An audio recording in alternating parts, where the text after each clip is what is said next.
그래서 불행한 겁니다. 그때나 지금이나. 그때는 다 굶었으니까 굶어도 별 불행한 줄 몰랐고 배가 고파서 하늘이 노랗고 할 때만 그때만 그죠?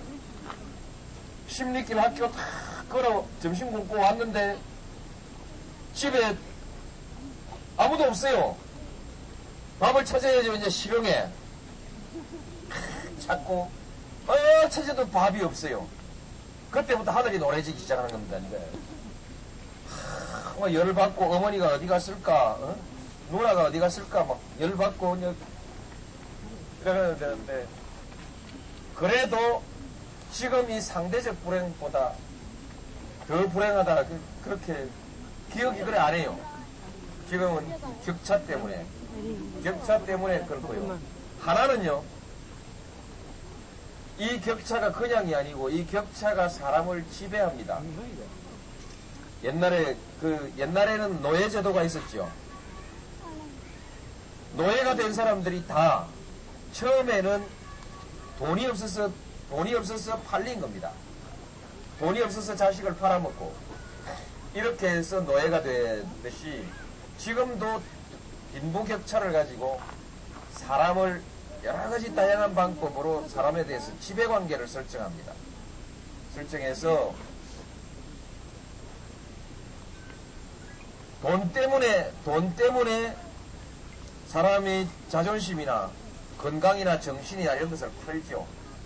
알게 모르게 팔고 아니면 통제됩니다. 통제돼 지배받는 것이죠.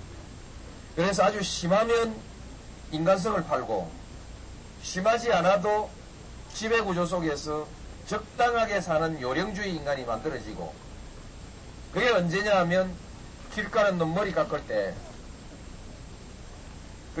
길 가는 사람 잡아다가 머리 깎이고, 화장 요란하게 했다고 손 이렇게 망신 주고, 말하자면 권력을 가진 사람들이 그 권력이 어디서 탄생했냐는 건 나중에 여러 가지 문제가 있지만, 우리 것이 독재지만 권력이 사람을 모욕 주고 겁주고 또는 죽이고 이제 이렇게 극단적인 경우엔 그렇지만 전체적으로 사람이 사람을 지배하는 구조, 억압하고 지배하는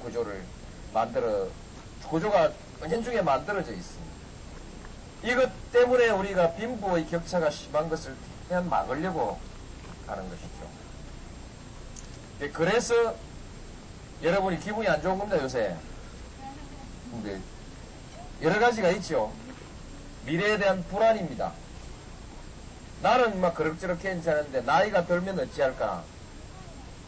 나는 좀 고생되더라도 살겠는데 내 아이가 저 집 아이하고 저 집 아이보다 불리한 조건에서 교육받고 있지 않을까? 교육을 못 받게 되지 않을까?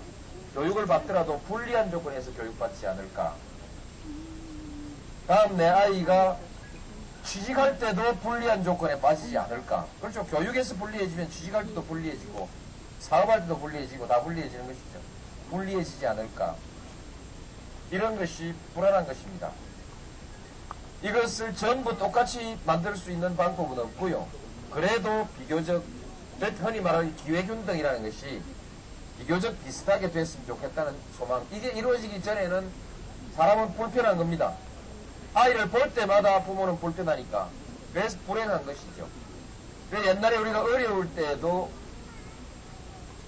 오히려 그때는 교육 문제를 놓고 지금처럼 그렇게 날카롭진 않았습니다. 지금은 교육이 모든 것을 결정하기 때문에 교육 문제를 놓고 옛날 저희가 자랄 때보다 훨씬 더 날카롭게 대립하고 있습니다. 그 다음에 이제 어느 사회에서 어느 정도 이 날카로운 것을 어느 정도 보장하자면 일정 수준 이하로 낙오한 사람에게 국가가 보장을 좀 해주면 어떠냐. 보장해주는 것. 적어도 아이 키우는 거는 특별히 쪽집게 가야까지는 국가가 안 해주더라도 괜찮은 교육. 요새 신형교실 있죠. 새로운 모델의 그 초등학교 교실.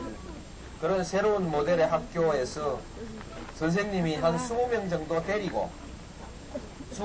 데리고 하나하나를 관찰해 가면서 한 사람 한 사람의 특성에 맞게 교육을 시켜주는 그런 교육 같은 것을 국가가 책임지고 이런 거 아니겠습니까? 그렇게 점차점차 그 수준을 높여가고 몸 아플 때 병원에 맘 놓고 갈 수 있게 하고 의료보험이 있었는데도 큰 병은 해결이 안 됐죠. 작은 병은 해결이 다 되게 해놓고 큰 병은 해결이 안 되게 해놨었죠. 저희 정부 때 그걸 뒤집었죠. 큰 병 걸리면 의료보험이 완전히 해결해주고 작은 병은 자기가 부담을 좀 더하고 기억하십니까? 네. 그러니까 작은 병에 작은 혜택을 받는 것은 사람 숫자가 많으니까 표 숫자가 표가 되거든요. 그러니까 작은 병에 더 큰 혜택을 주고 있었던 거죠. 진짜 필요한 건 큰 병이 중요하죠. 큰 병. 큰 병 걸려서 600만 원 이상 되면 이제 정부가 다 내줍니다.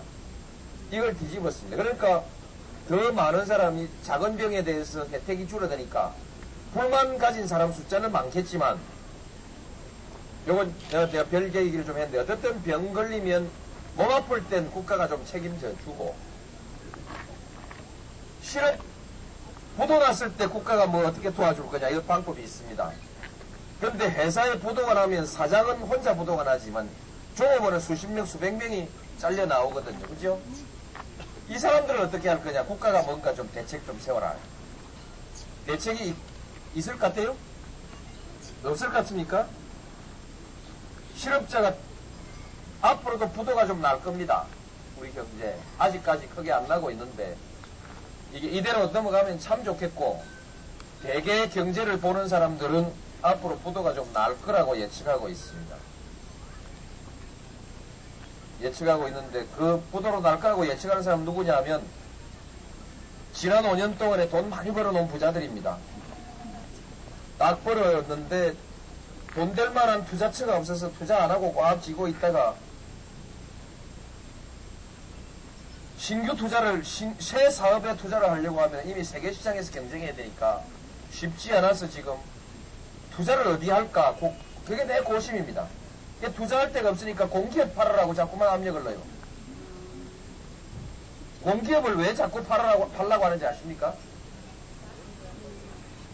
두 가지 이유입니다. 명분은 공기업은 효율성이 떨어진다 이거거든요. 공기업은 효율성이 떨어진다. 지들끼리 해먹는다 이거거든요. 그런데 지금은 사기업이 근데 효율성 문제가 하나 있고 하나는 공공의 서비스 국민을 보호하기 위해서 말하자면 공기업을 민영화시켜버리면 독점이 돼서 서비스 요금이 올라간다 이거 아닙니까? 그리고 공공성 때문에 공기업은 공공성 때문에 하는 것인데 민영화하라는 이유는 효율성이 떨어진다. 그래서 민영화하라 이런데 사실은 먹고 싶은 사람이 민영화하라고 노래를 부르는 겁니다. 공기업을 먹고 싶은 사람 누구겠어요? 여하튼 그래서 지금 이제 그런 것이 있는데 어쨌든 지금 우리 경제가 부도가 좀 나면 챙기려고 준비해놓고 지금 조사하고 있는 사람들이 있거든요. 근데 이럴 때 국가는 뭘 해야 되냐, 정부는 뭘 해야 되냐. 실업 노동자들이 일자리를 쫓겨났을 때 이 노동자들을 좀 더 안전하게 말하자면 실업급여를 생활비를 조금 더 주고 생활비를 더 안 주더라도 교육비를 좀 더 주고 그 주는 기간을 좀 더 늘리고 그거 준비해야 되거든요. 그래 부자들은 기업 잡아먹을 부도가 날 때는 부자들은 기업을 잡아먹을 준비를 해야 되고 정부는 실업자 몰려 나오는 사람들을 어떻게 관리할 거냐를 준비해야 되는데